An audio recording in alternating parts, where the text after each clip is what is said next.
Bonjour Madame Madeleine. Bonjour. Nous allons parler de votre vie à travers ce reportage. Est-ce que vous pouvez nous parler de votre enfance? Où vous êtes née? Je suis née à Nilvange, dans la rue Pralon, numéro 12, C'était en quelle année? en 1930. Et votre quartier, comment il était pendant votre enfance? La rue Pralon, c'était un quartier où... Des commerces Ah non, il n'y a pas de commerce du tout, c'était une cité de la SMK. Mais il y avait des commerces au bout de la rue, il y avait un commerce. Il y avait beaucoup de commerces à Nilvange. C'était pas très loin, on pouvait faire les courses facilement. À Nilvange, il y avait tous les commerces qu'on avait besoin. Et vous avez été à quelle école, vous? À l'école qui n'existe plus aujourd'hui, dans la rue Victor Hugo, l'école qui est devenue maintenant le pôle d'enfance, voilà. Oui. Et c'est une école qui était toute neuve. J'y suis rentrée. J'étais à l'école maternelle, donc en 35, et c'était la première année que cette école a ouvert. D'accord. Dès sa création, alors. Oui. Là, vous, c'était combien par classe? C'était des grosses classes? Oui, à l'école, c'était entre 35 et 40 élèves, à peu près, toujours. Donc, vous m'avez dit que vous avez, tout à l'heure, que vous avez, donc, été à l'école pendant la période française et également allemande, donc pendant la guerre. Oui. Comment que ça se passait, alors, dès que les Allemands sont arrivés, ça s'est passé comment? Les Allemands sont arrivés, disons, en fin d'année scolaire. Je crois qu'on avait déjà arrêté ça devait être les vacances, déjà, au mois de juillet. Et pour la rentrée suivante, les Allemands avaient déjà organisé les écoles et tout. Ils ont même changé certaines écoles. Il y avait toujours à Nilvange des écoles catholiques et une école protestante. L'école Schweitzer aujourd'hui, c'est une école qui était une école protestante, alors que toutes les autres écoles étaient catholiques, c'était toujours confessionnel. Et là, du jour au lendemain, vous avez dû parler allemand, alors comment que ça s'est passé? Oui, mais enfin, mes parents parlaient à la maison un patois, le patois lorrain qui est un patois allemand. Oui. Voilà. Donc vous avez un peu l'habitude, on va dire, de cette moi, langue, voilà. ceux qui parlaient ce patois-là savaient à peu près parler l'allemand, ou on comprenait, parce que le patois est quand même différent, et on l'avait jamais écrit, mais du jour au lendemain, on parlait plus que l'allemand. Et les cours qui étaient réalisés, c'était différent par rapport aux professeurs français? Vous y voyez une différence, vous? Je crois que c'est difficile à dire, parce que je pense que la première année, donc normalement c'était j'ai été jusqu'au cours moyen en français, ensuite ça aurait été le cours moyen 2, mais je pense qu'au départ ils ont dû faire des cours adaptés quand même pour apprendre la langue, parce que on connaissait pas la langue, pas le vocabulaire, rien du tout. Donc on peut pas dire que c'était la même chose qu'avant, c'était très différent. Je me souviens vraiment pas des cours de la première année. Est-ce que pendant la guerre, vous avez des souvenirs qui vous ont marqué de choses qui se sont passées à Nilvange? Que vous avez vues, ou que ça soit par les Allemands, je vais vous dire une chose qui m'a marqué, dont je me souviens très très bien. Quand les Allemands sont arrivés, j'étais dans la rue avec des enfants, on jouait dans la rue, et on nous a dit, les Allemands arrivent, ils venaient justement du Konaker, parce qu'il y avait une route, un chemin qui allait vers Mashpi, et ils devaient venir de là. Et tous les enfants, à ce moment-là, on est couru par là-haut pour voir, et on s'attendait à voir, je sais pas moi, des gens tout à fait bizarres ou quoi, parce que au début de la guerre déjà, il y avait des avions parfois qui passaient, qui jetaient des tracts et tout, en nous disant faites attention, les Allemands c'est ci, c'est ça. Il y avait l'inverse qui se faisait par les Allemands. Déjà des choses comme ça se faisaient à cette époque-là. Et enfant, on s'imaginait que les Allemands devaient être des sauvages. Et quand ils sont arrivés, je me suis dit tiens, mais ce sont des gens comme tous les autres. Vous avez pu discuter avec certains? Non, là, j'avais 10 ans, on discutait pas avec eux, mais enfin, ils étaient ils arrivaient, il y avait pas de Français, il y avait pas de soldats, il y avait personne, donc ils rentraient facilement partout. Ce qui sont Et passés, ils occupaient. ils occupaient, donc ils étaient chez les habitants. Comment que ça se passait pour Ils ont occupé les lieux publics, là, les écoles et tout. Je pense qu'ils se sont plus installés dans les écoles et dans des choses comme ça, mais pas tellement chez les particuliers. Vous m'avez dit qu'ils sont venus donc par le chemin donc au Conaquer, Oui, là. Donc oui. ici, où vous habitez actuellement à Nilvange-le-Conaquer.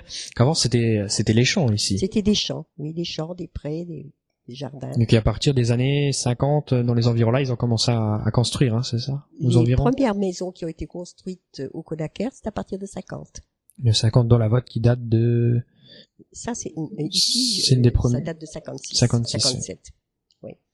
Et vos parents, à vous, votre père, il Oui. était à la SMK, lui? Oui, oui. Mais tous les ouvriers travaillaient à la SMK. C'est la SMK qui Qui a fait vivre la faisait commune. vivre tout le monde, oui. Et dans les cités ouvrières, il y avait que des gens qui travaillaient à la SMK. Donc, comme Nilvange, j'ai presque que des gens, presque que des cités. Il y a que le centre du village où il y avait 2-3 rues.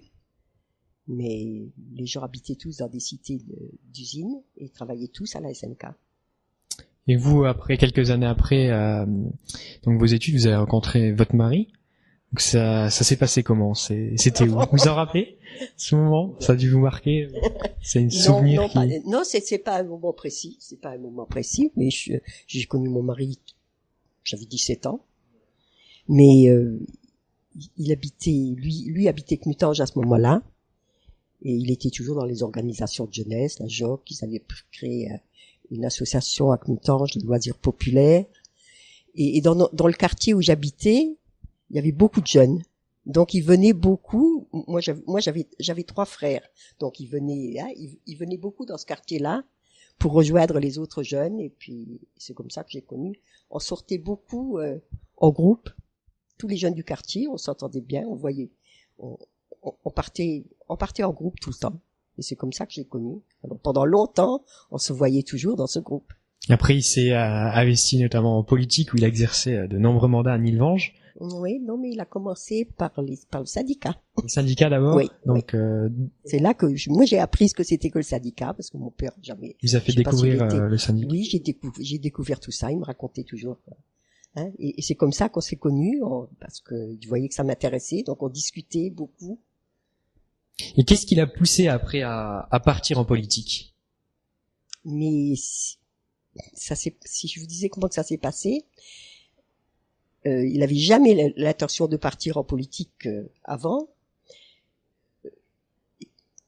Il a fait partie des premiers jeunes qui ont essayé de monter la CFDT. À l'époque, c'était la CFTC. Et ici, il y avait que la CGT. Et à cette époque-là, la CGT, elle était toujours, on disait la CGT, c'est le PC, voilà. Et on était plutôt catholiques, pratiquants à l'époque. Donc, il y avait une équipe de jeunes qui disaient non, on va pas rester à la CGT. Ils étaient toujours en guerre parce qu'ils étaient à la JOC, donc catholiques pratiquants. Et ils ont essayé de monter la CFTC qui était déjà montée. Il y avait quelques adhérents de la CFTC, mais uniquement parmi les employés à la SMK, mais qui cotisaient avec les employés, mais pas du tout avec les ouvriers. Et c'est une équipe régionale même qui s'est créée à ce moment-là. Et c'est là qu'il a commencé à militer au syndicat. D'accord. Et après, pour point de vue de la mairie, donc il s'est présenté une première fois.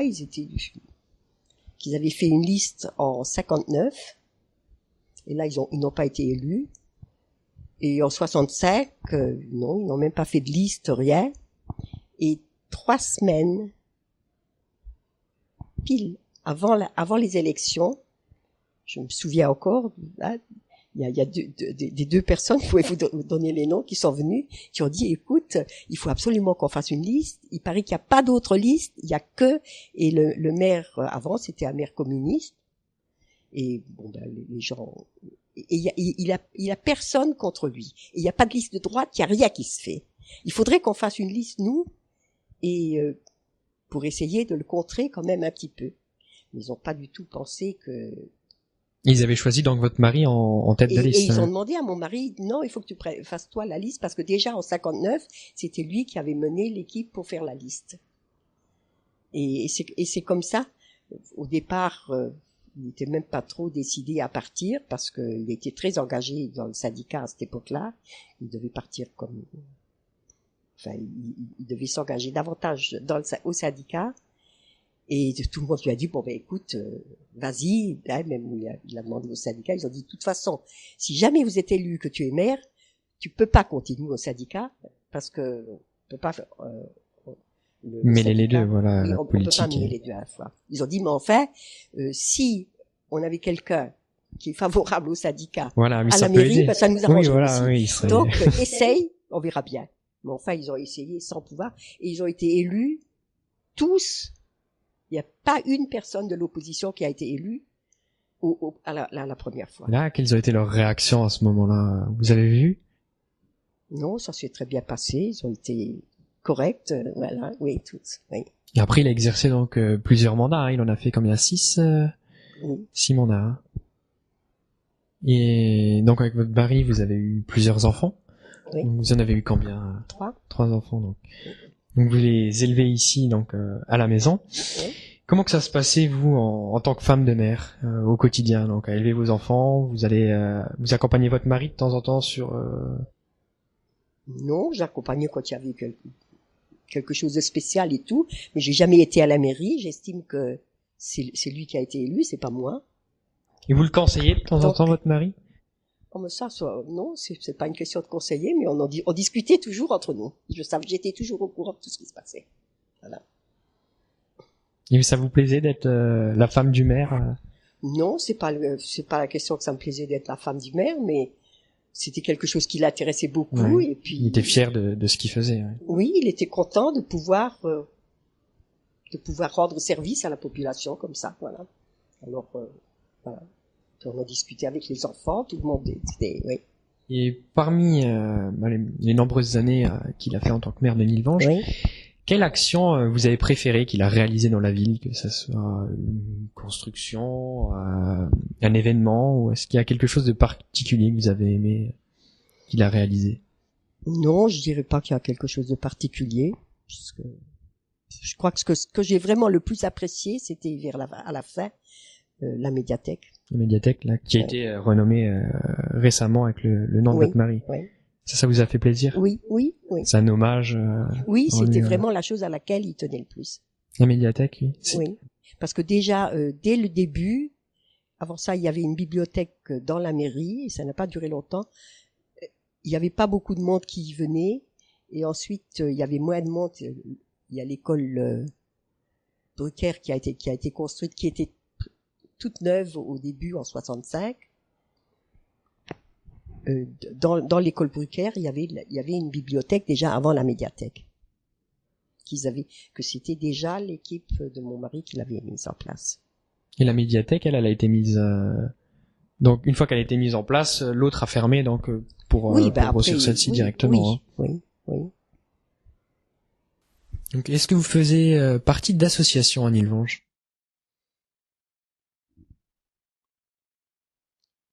Ou de clubs? Non, pas vraiment. Non, j'ai pas vraiment. J'ai d'ailleurs, si, quand les enfants étaient plus jeunes, j'étais toujours aux parents d'élèves, voilà. Mais je n'ai jamais voulu beaucoup aller dans des associations, parce que j'ai vu dans les associations où j'étais, les gens, quand le maire est là, parce que le maire en général est là d'office dans les associations, quand il y a une assemblée générale ou comme ça, ben, ils donneront toujours raison au maire, ils seront toujours du même avis. Et je sais que même aux parents d'élèves à Nilvange, ben, je trouvais que c'était plutôt gênant parce que parfois j'avais pas le même avis que lui, je le disais clairement, il y avait des gens qui étaient choqués. Alors j'ai pas trop aimé aller dans les associations. Il n'y avait pas de conflit comme ça des fois avec votre mari quand vous opposez, ça allait? Non. Est-ce qu'à Nilvange vous avez un lieu que vous aimez bien? Que vous vous sentez bien, que... J'ai toujours habité ici. Au Conaquer, c'est un peu décentré, hein. Mais je suis toujours allée faire mes courses. J'allais beaucoup faire mes courses à Nilvange, tant qu'il y avait des commerces. Mais maintenant, il n'y a plus de commerce, rien. Vous allez dans quel commerce quand vous allez à Nilvange? Ben là, vous me disiez que vous aviez vu Madame Vitali. Ben, j'allais chez Vitali. De bons souvenirs chez elle? Oui, chez l'Antonio. Il y avait d'autres commerces où j'allais régulièrement. Mais depuis qu'il n'y a plus de commerce du tout à Nilvange, on n'y va plus beaucoup. Est-ce que vous avez une anecdote, quelque chose à nous raconter sur Nilvange? Là, vraiment. Que ce soit sur une personne, sur un lieu, quelque chose qui vous aurait marqué, que vous avez aimé? Non, je pourrais rien dire de spécial. Mais je trouve que c'était bien d'avoir, quand l'usine a fermé, que la commune ait repris le château, le parc et tous les grands bâtiments qui appartenaient à l'usine et qui ont servi après à la population. Si vous avez connu le château à l'époque où il était encore occupé par le directeur de la SMK. Oui. Donc là, c'était. On n'a pas connu parce que personne. Voilà, personne pouvait y rentrer. Voilà, c'était vraiment la propriété privée du directeur. Oui. Et une fois que ça a été ouvert au public, vous l'avez vu dire, vous êtes rentré dans ce château une fois qu'il était ouvert. Comment que c'est? Oui, parce qu'on a même quand le château était resté fermé pendant plusieurs années. Donc déjà le jardin, il y avait des mauvaises herbes partout, tout était délabré dans le parc. Donc même pour faciliter, la commune avait pas tellement de moyens au départ. Le conseil municipal et les conjoints, on a été aidés pour dégager le parc entièrement. On a travaillé dans le jardin et tout pour enlever les mauvaises herbes et tout, le plus gros. Mais là, on a visité le château et tout, voilà. Vous y alliez avec vos enfants de temps en temps, à l'époque? Non. Nos enfants... non, c'était pas leur quartier, non. Oui, non. C'était plus... Quand les enfants étaient petits, j'allais plutôt avec eux au plateau d'Algrange, vers Marche. Puis là, on se promenait il y avait des champs et des prés au début quand on était là encore partout. Quand les enfants étaient petits, je me promenais dans les prés, là partout. J'allais avec eux au plateau d'Algrange. Mais j'allais moins à Nilvange. À cette époque-là, il y avait rien encore où on pouvait aller se promener, comme le parc ou ça. Il y avait rien et ça n'existait pas. Vous êtes fiers aujourd'hui du parc du château que l'on peut voir, qui est planté, oui, le fleuri, parc du château, c'est vraiment une belle chose. Et c'est bien que tout le monde puisse y aller, en profiter. Surtout que dans ce quartier-là, il y a il y a la rue des Vosges, la rue Castelnau, des grands bâtiments où les gens n'ont pas de jardin, rien. Alors, je pense que c'est bien pour les enfants pour aller jouer. Alors qu'ici, il y avait toujours de la place ailleurs. Donc, nos enfants n'ont pas été beaucoup au parc. Puis quand ça a été terminé, ils étaient déjà un peu plus grands. Alors, je vous remercie, madame, pour cette interview.